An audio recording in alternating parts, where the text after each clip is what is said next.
বাকি চাবিগুলো তাদেরকে পৌঁছিয়ে দেওয়া হবে। তাদেরকে চাবি আমাদের উপজেলা প্রশাসন মিশকাতুল ইসলাম চৌধুরী পাপ্পার মাধ্যমে আপনার সমস্ত চাবি হস্তান্তর করবে।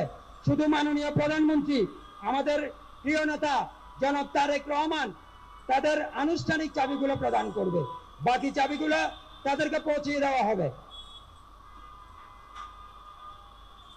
চাবি হস্তান্তর করছে। এরপরে বন্যায় ক্ষতিগ্রস্তদের মাঝে ত্রাণ বিতরণ অনুষ্ঠান, 4 জন, শুধু 4 জন উঠবে স্টেজে। আমরা ত্রাণ বিতরণের পরে আমাদের প্রাণপ্রিয় নেতা বাঁশখালীর মানুষরা যারা সারা দিন রাত পরিশ্রম করে বসে রয়েছেন, আমাদের প্রাণপ্রিয় প্রধানমন্ত্রী বক্তব্য রাখবেন। আমাদের আনুষ্ঠানিকতা শেষে, ত্রাণ বিতরণ শেষে আমাদের মাঝে আমাদের প্রধানমন্ত্রী মহোদয় আমাদের বাঁশখালীর উদ্দেশ্যে বক্তব্য রাখবেন, বাঁশখালী গণমানুষের প্রতি বক্তব্য রাখবেন, বাঁশখালী উন্নয়নের যে বক্তব্য রাখবেন। আমরা তার বক্তব্য শুনে আমরা মনে করি আজকের প্রধানমন্ত্রী, বাংলাদেশের প্রধানমন্ত্রী বাঁশখালীতে এসে আমাদেরকে যে আমরা অভিনন্দন জানাচ্ছি, আমাদের আছে বলার ভাষা নেই। আমাদের প্রধানমন্ত্রী সর্বপ্রথম চট্টগ্রামে বাঁশখালী থানায় এসেছে, এজন্য আমরা তাকে করতালির মাধ্যমে তাদেরকে অভিনন্দন জানাই। আমাদের প্রধানমন্ত্রী জনাব তারেক রহমান সর্বপ্রথম চট্টগ্রামে এই বাঁশখালীতে আজকে অবতরণ করেছেন, বাঁশখালী বন্যা দুর্গতদের মাঝে ত্রাণ দিচ্ছেন।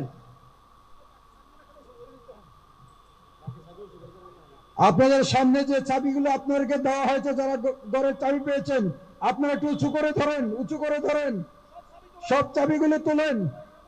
আপনারা যারা চাবি পেয়েছেন, ঘর পেয়েছেন, আপনারা চাবিগুলো তুলে ধরেন। আমাদের প্রিয় সমাবেশ, এখন আপনাদের সামনে গুরুত্বপূর্ণ বক্তব্য রাখবেন মাননীয় প্রধানমন্ত্রী। মাননীয় প্রধানমন্ত্রী, আপনার বাবা প্রয়াত রাষ্ট্রপতি শহীদ জিয়াউর রহমান এই বাঁশখালীতে 3 বার এসেছিলেন। আপনার মা দেশনেত্রী বেগম খালেদা জিয়া এই বাঁশখালীতে 5 বার এসেছিলেন। আজকে আপনি এসে এই বাঁশখালীবাসীকে ধন্য করেছেন, আপনাকে বাঁশখালীর পক্ষ থেকে আমরা কৃতজ্ঞতা জানাচ্ছি। মাননীয় প্রধানমন্ত্রী। বিসমিল্লাহির রহমানির রহিম, বিসমিল্লাহির রহমানির রহিম।